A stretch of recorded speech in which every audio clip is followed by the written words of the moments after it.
Hello bachcho, let's see this question. The question says the intensity of radiation emitted by the sun has its maximum value at a wavelength of 510 nanometer, and that emitted by the North Star has the maximum value at wavelength of 350 nanometer. If these stars behave like black bodies, then the ratio of surface temperature of the sun and North Star is.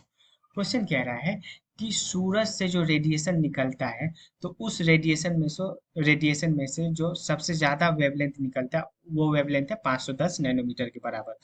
Same जब north star से radiation निकलता है तो उस radiation में से जो सबसे ज्यादा वेवलेंथ निकलता है वो है 350 नैनोमीटर।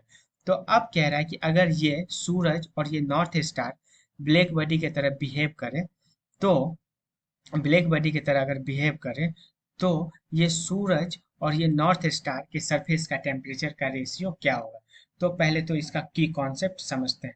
बेसिकली इस क्वेश्चन में क्या है ना, अपने पास लेमडा दिया हुआ है वेवलेंथ और टेम्परेचर का रेशियो निकालना है। तो बेसिकली अपने को ऐसा रिलेशन फाइंड करना है जो कि लेमडा और टेम्परेचर के बीच हो, मतलब लेमडा हो और टेम्परेचर। तो वो रिलेशन आता है lambda into T is equal to b. ठीक है, लेमडा हो गया वेवलेंथ, टी हो गया टेम्परेचर और बी हो गया क्या, एक कांस्टेंट, और इस कांस्टेंट को कहते हैं विन्स कांस्टेंट। तो ये रिलेशन ही इस क्वेश्चन का क्या है, की कॉन्सेप्ट। क्यों है की कॉन्सेप्ट?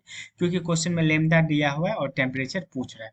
तो अब क्या करेंगे, देखो अब लिखेंगे फोर सन, फोर सन, फोर सन लेमडा कितना है, फोर सन लेमडा जो है वो है 510 एंगस्ट्रॉम।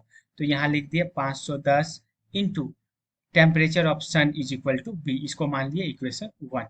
उसके बाद for north star, for north star, north star का वेवलेंथ कितना है 350 नैनोमीटर। तो यहाँ लिख लिए 350 into temperature of north star, ये एन मतलब नॉर्थ स्टार, ये भी हो गया बी के बराबर। ठीक है, इक्वेशन 1 और 2 आपस में बराबर होगा तो हम लोग ये लिख सकते हैं कि 510 into T S is equal to 350 T N. T N क्या हो गया, टेम्परेचर ऑफ नॉर्थ स्टार, और टी एस क्या हो गया, टेम्परेचर ऑफ सन। तो ये देखो ये जीरो कट गया, और अपने को क्या करिए, ये T S upon T N कर दिया और दूसरे साइड 35 अपॉन 51 कर दिया। तो जब इसको अपन डिवाइड किए ना, तो ये ऑलमोस्ट निकल के आ गया 0.686, और ये बराबर हो गया किसके, 0.69 के बराबर। तो जो temperature of sun upon temperature of surface of north star वो 0.69, since option b is the right answer. Hope you understood it well, best of luck.